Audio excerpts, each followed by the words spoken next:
So you wanna be a player, but your wheels ain't flying. You gotta hit us up to get a pimped out ride. You've got to pimp my ride.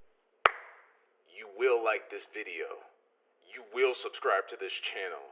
And you will recommend this channel to all of your friends. For I am clubjam. But it has been just over a month for me to fully catch up on the Sakamoto Days series, and all I can say to myself is better late than never. Cause dog, I am so mad at myself for not starting this series sooner, but I'm just gonna go ahead and give a round of applause to Yuto Suzuki. Because my man is writing one of the best weekly series in Shonen Jump right now. I cannot believe how amazing all these characters are, how complex all of their interactions are, and then just everything that's happening behind the scenes. Bro, you start off reading the series thinking that it's gonna be happy-go-lucky slice of life with a little bit of action in between, but nah, bro. Main characters have been getting killed off. I am getting heartbroken by multiple things, dog. Whenever I figured out about the Yotsumura family and everything that's going on, Amane being mad at his dad, but his dad can't tell him that he got set up, and his mom's a spy? Like, bro, what? And then Kanaguri killing Satoda sensei, dog. I actually shed a tear whenever I read that in the manga. Oh my gosh.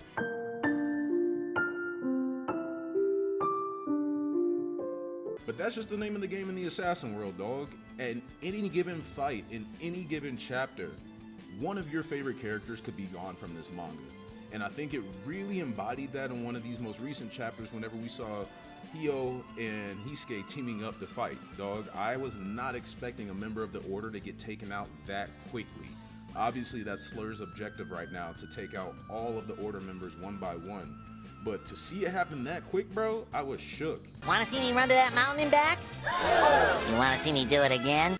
And one of the things that broke my heart the most about that fight is that typically Heisuke is such a boisterous, like happy, smiling, go-lucky type of person that's working in the shop.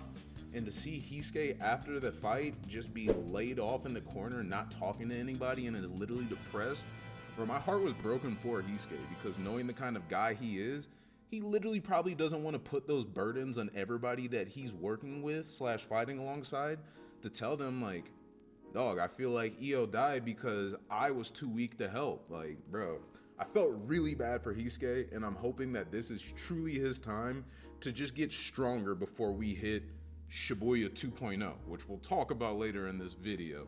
Crazy these October 31st dates, man. Crazy these October 31st dates. But no, there's been so many characters that I have truly come to know and love in this series. Right now, what's crazy is, even though Slur's group is supposed to be evil, there's not too many people in his group that I dislike. I would say the only character that I legitimately dislike in the series right now is Kanaguri. And even then, I love Kanaguri at the same time because of his personality. Realistically, I hate him because he killed Satoda sensei. I cannot forgive that. I will not forgive that. But at the end of the day, Kanaguri is a funny character. He's strong. And how can you be mad at somebody that don't care about none of this assassin stuff? He's just trying to make good movies, good quality movies. Hell, if Disney had directors like Kanaguri, then I bet you every single movie that they've dropped at the box office the last 2 years wouldn't have flopped. I'm just saying.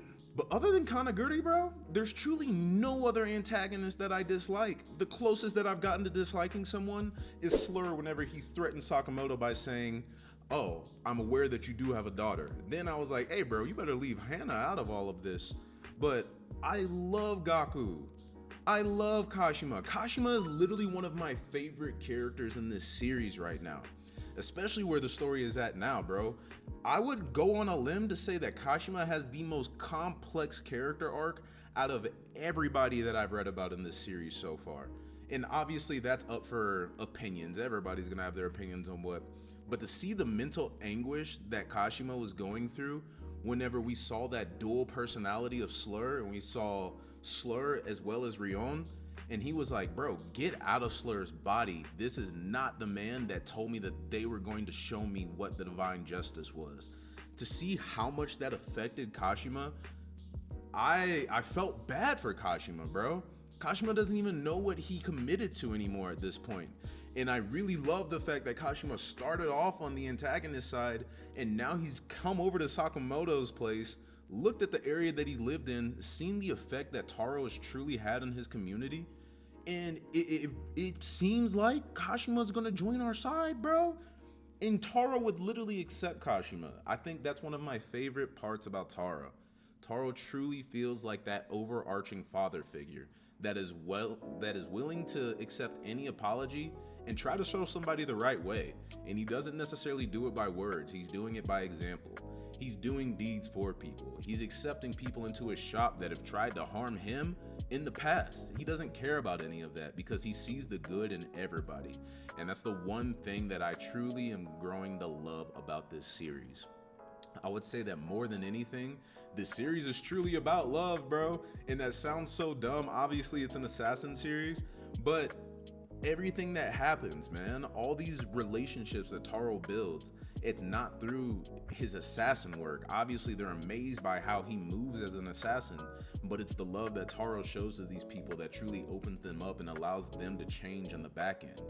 And it'll be crazy to kind of see what things start building up in the background, especially with us getting closer to this Shibuya 2.0 that's gonna happen on October 31st, because there's a lot of moving pieces to this meeting that is gonna happen, right? So this meeting that's gonna happen on October 31st is going to be the first time that Asaki is going to be making an appearance to the public and giving out words or saying whatever he's gonna say at this. Now, the reason that this is gonna be big is on multiple fronts, dog. So at this point, we don't know Slur's true intentions for wanting to destroy the JAA. Yet his brother is the person that is in charge of, the chairman of the JAA. So why would Slur want to take down the same organization that he helped his brother get to the top of? Unless his brother is also scheming to try to still take down the JAA, but I can't imagine that's true in any front. So then it starts making me wonder what happened in their past life.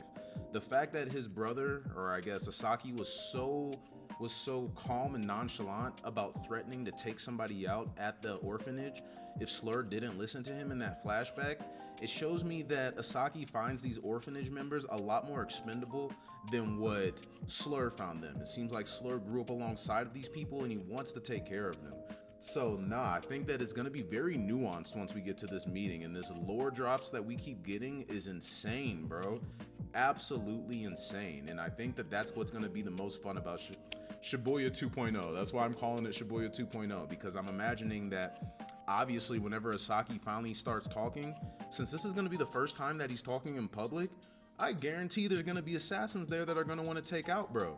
So we're gonna see a huge meetup of a lot of people at once. One thing that I do want to point out is whenever I was reading through in that flashback, Slur really talked about how if he takes out the chairman's assistant as well as the head of the order, then it's easier for Asaki to establish himself in a power position. So it makes sense why Slur wants to take out everybody in the order. You take out everybody in the order, that is one less group that you have to worry about in order to get to the chairman. Now, I still can't fully grasp why he would want to take out the JAA though. And that's, I guess, what we're all trying to figure out at this point. But outside of that, man, there have been so many awesome moments with this series. I would say that my favorite fight so far has probably been whenever it's between two fights. It's either Kanaguri versus Satoda sensei, or whenever Gaku used the remote control human to fight all of the students that were at that testing to get into the JCC. Either of those fights were so insane. It was so much fun to watch Gaku just lose it. Not lose it in a crazy way, but just like let loose and have fun and fight however he wanted to.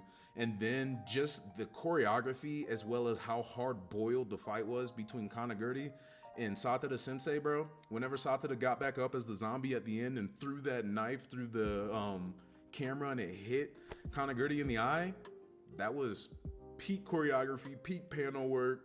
Bro, that everything about that fight was awesome. The implications behind it. everything that we learned about Satoda Sensei. Yuto did a great job building up that arc, and that death hit me hard. I know y'all feel the same way. Don't even lie about it. And don't even get me started on the rest of the Order members, bro. Not a single Order member that is not just so interesting, bro. Takamura, we know nothing about him. All I know is Takamura, keep it on him. Do not run up on Takamura. The fact that he was beating Gaku like it was nothing, yet Gaku is one of the strongest characters in this series, I ain't fighting Takamura, bro. That's that old man strength right there.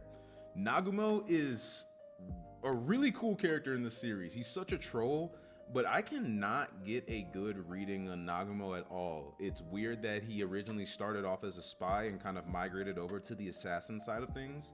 And now, obviously, he's working with Mr. Yotsumura to try to figure out more about his friend's death. I'm guessing that that friend is Rion. But at the same time, bro, I cannot tell whose side Nagumo is on. He is a very weird chess piece right now, and it'll be interesting to keep seeing how Nagumo maneuvers throughout the rest of this series. Osaragi, come on, bro. She's quiet, and at the same time, she'll whoop your ass. Whenever she was fighting Mr. Yotsumura's assistant and pulled that kimono over them in the middle of public and said, shh. That was such a hard panel, bro. That was such a hard panel and such a dope fight. I love Osaragi. And then, obviously, Shishiba is that dog. I love watching Shishiba using his hammers, but I'm gonna go out on a limb and say something that I don't know if it's a hot take. After reading through this series, I'm telling you right now, Shishiba is dying at some point. He is just walking that fine line where his death would benefit the series, and it just seems like he's almost ready for it in a sense, bro. I don't know how else to put it other than that. Yotsumura walked up on him and he said, hey, bro, if you're gonna kill me, do it. Like, it's really not that deep. Like, who's talking like that, man? Who's talking like that? Obviously, Hyo was tough, and it was really dope to see Heisuke remind Hyo of himself growing up. But I was sad to see Hyo die, bro. Mr. Jackhammer Fist himself. He really went out hard-boiled, especially getting those freaking, like, motors going through him, but he still clenched on and tried to drag What's-Her-Face all the way down to the bottom of the ocean with him. Felt bad that he passed, but he was a dope member of the Order. And then, I can't remember the new sniper's name that we just got introduced to. That's my fault. Y'all can say whatever you want in the comments, yada, yada, yada, whoop-de-whoop. But, nah, man, there's so much that I could say about this series right now, and I think that I'm going to hold off, because I'm going to continue talking about Sakamoto Days on the channel. I'm probably either going to start making chapter reviews weekly, starting with chapter 133 or 134. Just kind of got to decide how things end up looking and shaping up. And then I'll also be dropping content about Sakamoto Days in between. So if there are any specific topics that you want me to talk about with Sakamoto Days, drop it in the comment section down below, because I'm new to the series. So I'm down to research/reread and look at whatever I need to talk about certain topics, bro. I am trying to get deeply immersed in this series.